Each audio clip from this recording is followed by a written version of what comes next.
Hey guys, welcome back to the Daily Rate YouTube channel. Uh, as I mentioned before, there were some issues with the original videotaping for this auction analysis, which is why, again, you can see me here by myself. But once more, today being Wednesday, we have another auction analysis, this time of the Gujarat Titans and the Kolkata Knight Riders.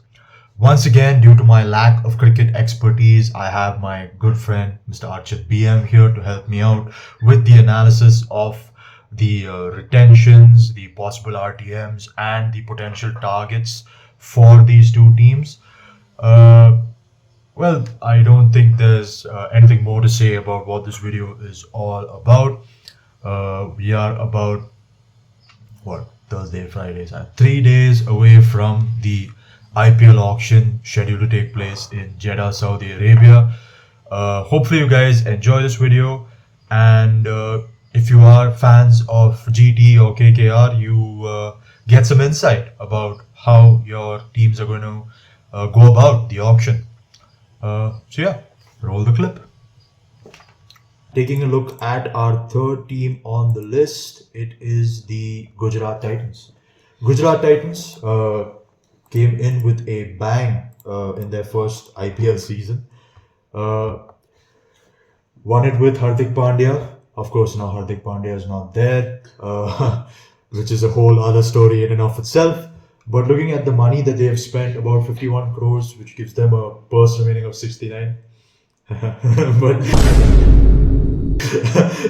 the immature jokes aside, their retentions look like it's Rashid Khan, great all-rounder from Afghanistan, Shubman Gill, who's their captain, Sai Sudarshan, another all-rounder, I believe, from Tamil Nadu. Left-hand batsman, my bad, from Tamil Nadu, Rahul Tewatia and Shah Rukh Khan. Some good retentions. I definitely know that these players performed really well last year. They do have the one right to match. So with that in mind, and touching upon the fact that you said Mohammad Shami was a surprising release, who do you think would be their ideal RTM? I guess they will go for Mohammad Shami, Mohammad Shami. but don't be surprised if they go for Noor Ahmed as well. Noor Ahmed, a mystery spinner, a left arm, he's a Chinaman. You don't really have a lot of them in the auction, so I wouldn't be surprised if they go for if they use their RTM card on Noor Ahmed. But then again, it will come down to the auction dynamics, and that is something that no one can predict. So Noor Ahmed or Mohammad Shami, or maybe even a David Miller, would be the ideal ideal RTM in my opinion. But looking at their retentions, if you remember, there was talk that Rashid Khan did not want to be retained. Okay. Because he wanted to get into the auction and see how much he was really worth and how much money he could get. Right. But they've done a great job in getting Rashid Khan. And if you get a Rashid Khan, if you partner him with a spinner like Noor Ahmed, especially on turning tracks like Chinnaswamy or the Chepauk, that's a deadly combination. So don't be surprised if they go for Noor Ahmed as well. Okay, that's a fair point. Now, touching upon their strategies outside of the RTM, of course, for someone who's inexperienced in the world of cricket like me, I see Ashish Nehra and I assume that they would look at bowling. But what do you think their main strategy should be heading into the auction? See, I'll tell you a wonderful thing about the game of cricket. In cricket, there are certain types of players that are almost irreplaceable. Yeah.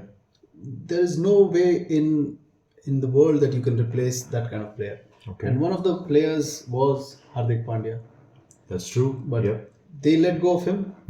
And they haven't really filled that void. And I'm telling you, it is very difficult. It is almost next to impossible to fill that kind of a hole because he gives you 4 overs, he bats in the top order, he's a gun fielder, and he's your captain.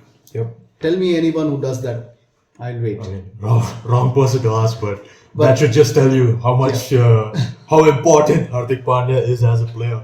So I think they will have to go for that one all-rounder, if not a captain, because they already have a captain, but they will need that one all-rounder. Maybe a guy like Marcus Stoinis again comes nowhere close to a player like Hardik Pandya in terms of bowling, but maybe a Marcus Stoinis would be the ideal pick. Play in that number 4, number 5 slot, give them 2 or 3 overs and a gun fielder, have some leadership. qualities as well. So that will be the ideal target for me if I was Ashish Nehra. Apart from that, you also need a wicketkeeper and a batsman. Riddhiman Saha did that role. Matthew Wade also filled in, but they would be looking at a solid opening batsman. Someone like a Devdutt Padikkal, someone like a Rahul Tripathi, David Warner also wouldn't be a bad pick for that opening slot, in my opinion. And they have the money, they have 69 crores left. So the Gujarat Titans will also be a key player in the auction and shaping the auction dynamics. First team on today's list is the Kolkata Knight Riders. Interesting team. They have spent 69 crores. Oh, brother, this guy stinks! With a purse of 51 crores remaining. A lot of retentions. So far, I think they have made the most retentions of any IPL team. I can see Rinku Singh, Varun Chakravarti, Sunil Narayan, Andre Russell, Harshit Rana, and Ramandeep Singh. Interesting retentions, in my opinion. Not all that surprising given how they performed last year. But that also means that they do not have even a single RTM, which makes their strategy going forward for this IPL auction that much more intriguing. So, given the information we have, considering they don't have RTMs, what are the problem positions for KKR going forward, and what are some of the other positions they can fill out in this auction? The most important thing is that their coach last time was Gautam Gambhir. Okay. And under his reign, they went on to become IPL champions. But Yeah. this time around, since he's taken up the Indian job, he can no longer serve as the Kolkata Knight Riders Fair coach. enough. Yep. So they brought in Dwayne Bravo as their coach. Dwayne Bravo. Yep. A guy I remember who's killed for CSK. Exactly. Completely destroy poor RCB.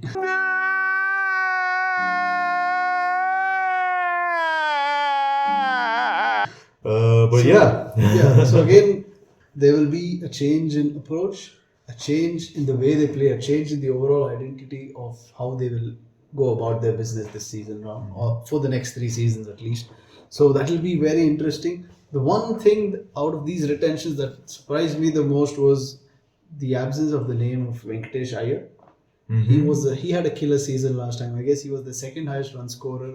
He gives you a bit of bowling, and he came on as that impact sub most of the times and just smashed them out of the park. So that was one thing that was surprising for me. Apart from that, Shreyas Iyer was an open secret that he was being let go. So the retentions are rather run of the mill again for me. Again, if you notice one thing, the teams that have made the most number of retentions are the most successful teams in the IPL. That's a fair point. So you can see a trend here. You see the likes of Punjab and RCB. We will touch upon soon. Yeah, they haven't retained a lot of players. Yeah. But teams like Kolkata, Gujarat, Chennai Super Kings, they've retained 4 or 5 players. It shows that you have to keep your core, and it again solidifies the fact that the IPL is half won at the auction table.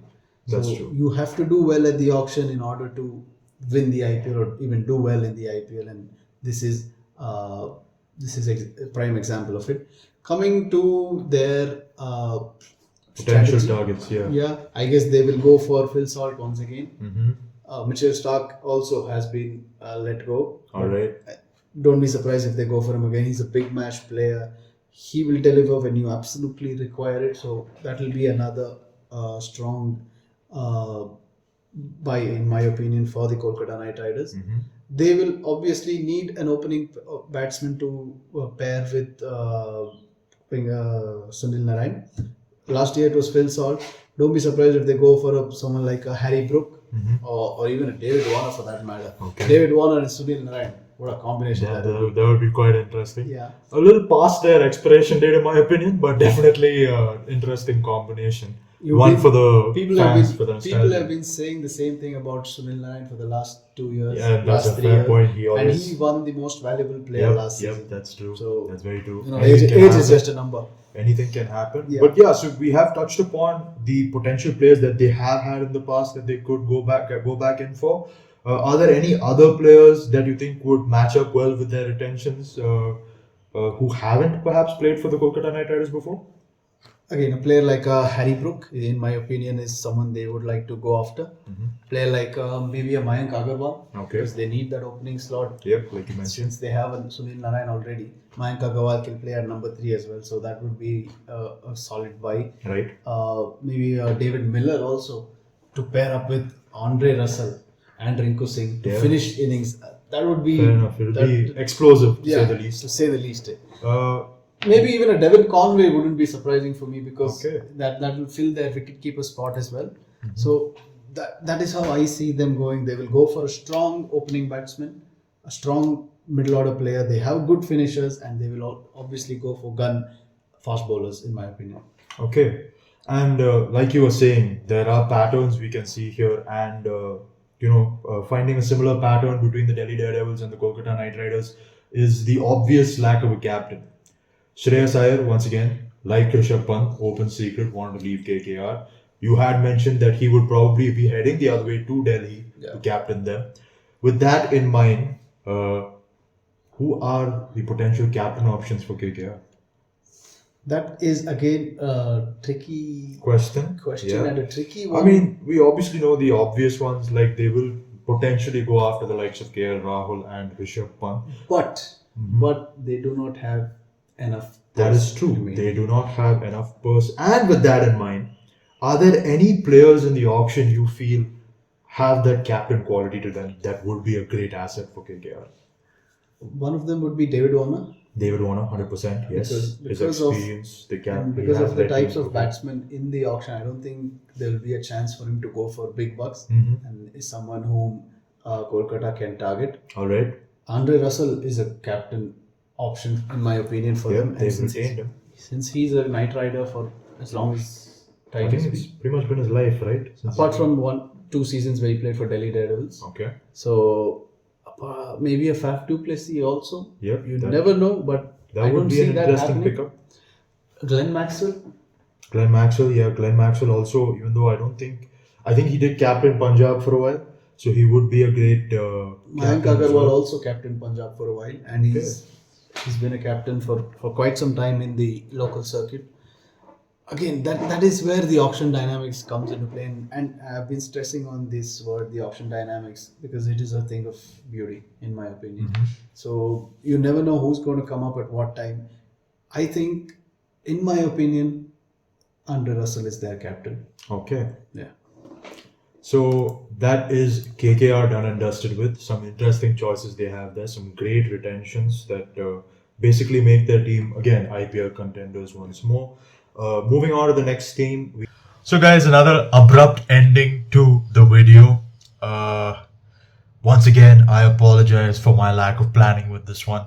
I was really hoping that I could do it in a 3-day stretch, but it just became too long, and I want to keep you guys as engaged as possible with these videos, which is why we are keeping it at like the 10 to 15 mark with regards to the watch time. But yeah, that was our thoughts on the auction strategies for Gujarat Titans and KKR heading into the 2024 IPL auction. Some interesting potential moves for both teams. I hope you guys enjoyed it. If you have any suggestions, feel free to let me know in the comments section down below. We will be having our next two teams tomorrow, which is Thursday. Around the same time, just tune in and you can find out about the two teams whom we will be discussing. And yeah, I hope you guys enjoyed this video, and I'll catch you guys in the next one. Peace.